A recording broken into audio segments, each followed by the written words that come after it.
그 무안공항 사고로 돌아가신 분들의 명복을 빌고요.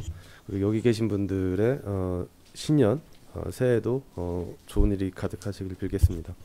보도자료를 토대로 해서 구체적인 내용을 설명드리도록 하겠습니다. 우선 그 2025년도 전기차 구매보조금 개편 방안을 오늘부터 행정예고를 합니다. 2025년도 관련 예산은 전기 승용차가 7,800억 원, 전기 승합차가 1,530억 원, 그리고 전기 화물이 5,727억 원입니다. 다 아시는 것처럼 그 24년은 전기차 캐즘 문제, 그리고 인천 화재에 의한 전기차 안전성 문제, 그리고 합리적 가격에 대한 문제가 지속적으로 제기가 되어 왔습니다. 그래서 내년도에 환경부의 2025년도 전기차 보조금 개편 방안은 이 세 가지를 고려하여 준비를 하였습니다. 첫 번째는 1회 충전 주행거리가 길고 충전 속도가 빠른 성능이 뛰어난 전기차에 대해서 보다 많은 보조금을 주도록 설계를 하였습니다.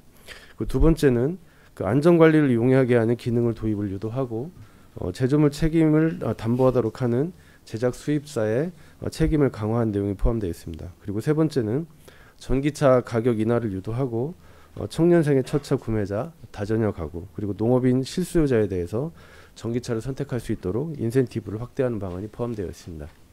그럼 전기 승용부터 좀 더 구체적으로 말씀드리도록 하겠습니다. 전기 승용의 첫 번째 주행거리와 충전 속도에 관한 사항입니다. 즉 기술적인 측면인데요.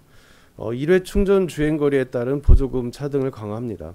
주행거리가 440km 미만인 차량은 보조금 감소폭을 확대되도록 하고 충전 속도에 따른 인센티브 지급 구간도 상향해서 주행거리와 충전 속도에 대한 불편을 해소할 수 있도록 하는 것이 포함되어 있습니다.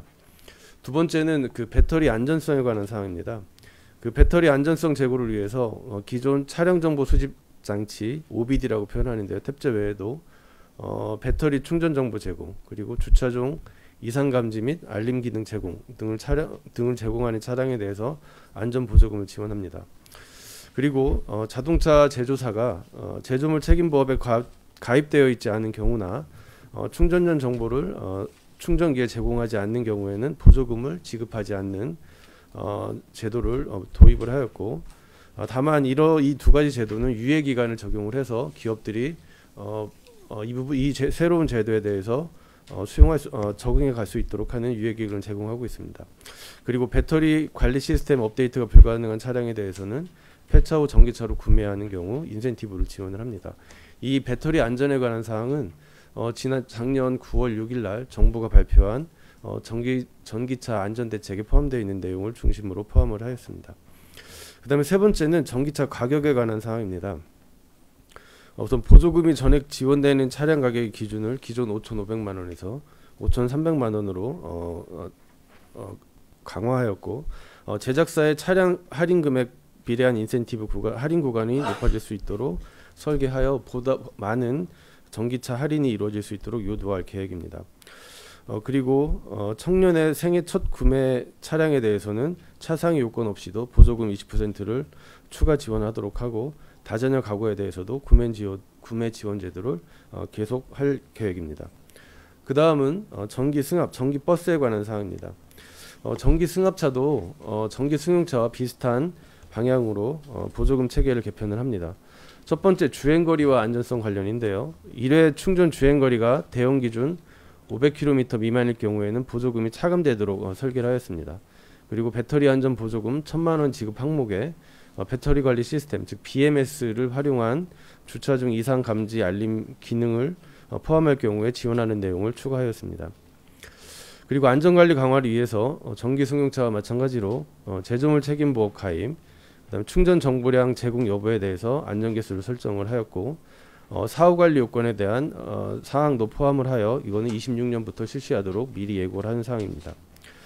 그 다음에 대중교통 다변화와 인프라 구축 측면을 고려하여 무공해 승합차 종류 및 연료 다변화를 위해 노력한 경우에 추가 지원을 할 수 있도록 하였고, 어린이 통합버스 및 수소버스 보급 실적이 있는 경우, 시설 및 인력 기준을 갖춘 경우에 대해서도 지원할 수 있도록 하였습니다.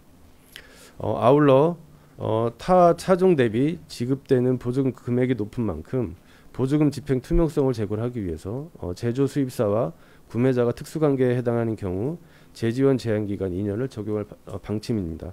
이거는 이제 승용에 대해서도 비슷하게 적용이 되고 있는데 승용차를 생산하는 회사가 자기 차량을 구매할 경우에 보조금 지원하는 거를 1회 한 대에 하나도록 돼 있었고 이것과 동일하게 제조 수입사가 특수관계 즉 자회사라든가 친족관계 회사에서 차량을 구입할 경우에 재지원 제한 기간 2년을 적용을 하는 것입니다.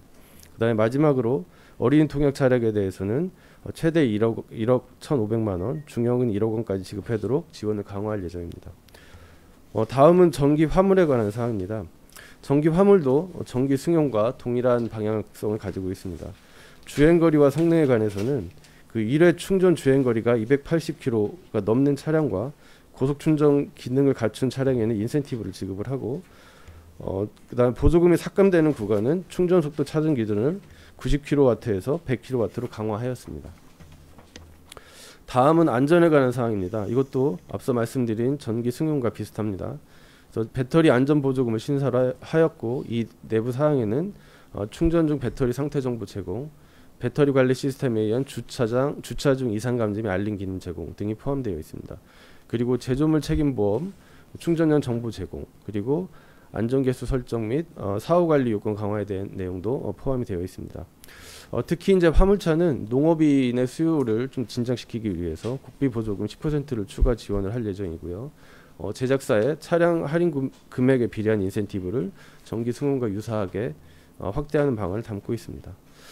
이러한 내용의 그 전기차 보조금 개편 방안을 오늘부터 1월 11일까지 행정예고를 하고 여기에서 취합된 의견을 반영을 하여 일부 수정이 가해질 수도 있습니다. 그리고 자동차 수입 제조업체는 1월 13일까지 이 보조금 산정 지침과 관련된 제반 서류를 제출하게 되고요. 그 이후에 차종별로 보조금 액수를 확정을 하여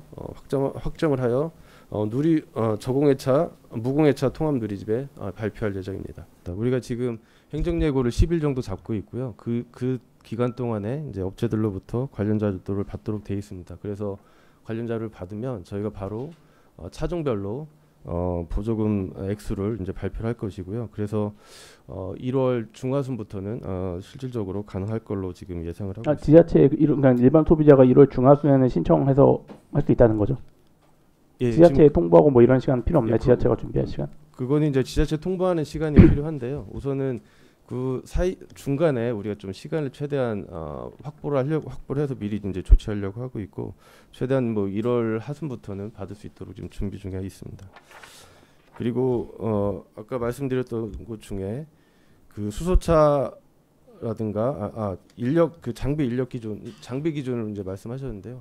장비 기준은 뭐냐면 기본적으로 그 대기환경보전법에 보면 그 각 업체들이 그 차량에 대해서 자체적으로 테스트할 수 있는 그런 시설들이 필요합니다. 그래서 예를 들면 뭐 배출원 기준과 관련된 여러 시설들이라든가 그거에 기본적으로 테스트할 수 있는 그런 시설들이 필요하고 그다음에 정비에 관련 시설들도 필요합니다. 그런 부분에 대한 내용이 되겠습니다. 그리고 이제 그 청년의 그 소득 제한 청년에 대해서도 뭐 소득 제한이 필요하다 이렇게 말씀하셨는데요. 이 부분에 대해서는 저희가 이제 행정예우 기간에 좀 더 의견을 수렴을 하도록 하겠습니다. 근데 다만 저희 생각은 이 전기차 같은 경우에 이제 일반적으로 청년에 대해서는 초기 그 새로운 신차를 계속 구입할 수 있도록 우리가 독려하는 측면에 있다라고 좀 판단해 주시면 좋을 것 같고요. 그래서 다른 차선의 계층과는 좀 다른 측면으로 좀 보시면 좋을 것 같습니다. 우선 캐즘에 대해서 말씀을 하셨는데요.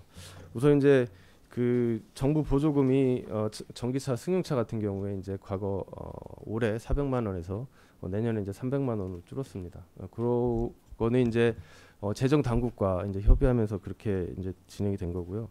당초 이제 이 부분에 대한 거는 어쨌든 전기차의 수요가 늘어날수록 그다음에 이제 보급 대수가 늘어날수록 보조금을 서서히 줄여가는 게 맞지 않겠느냐라는 이제 거시적 차원의 재정 당국의 판단과 이제 같이 한 거고요.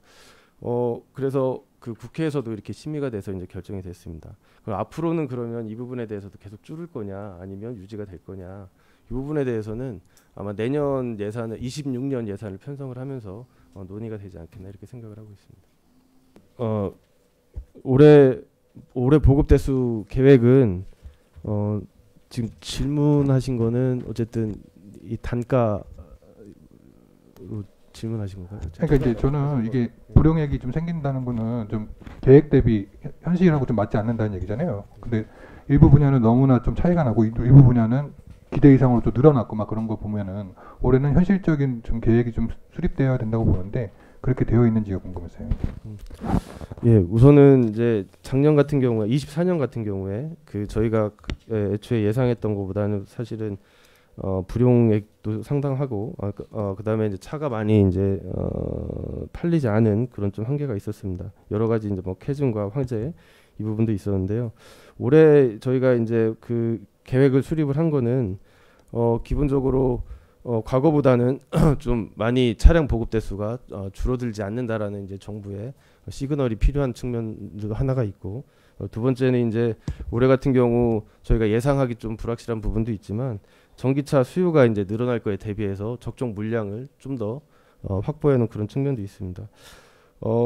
그래서 그 저희가 예산 편성을 할 때 승용차 같은 경우에 이제 300만 원 기준, 평균 300만 원 기준, 그다음에 26만 대, 26만 6천 대로 이렇게 편성을 했는데 어쨌든 최대한 많이 이제 보급될 수 있도록 저희가 노력을 하도록 하겠습니다.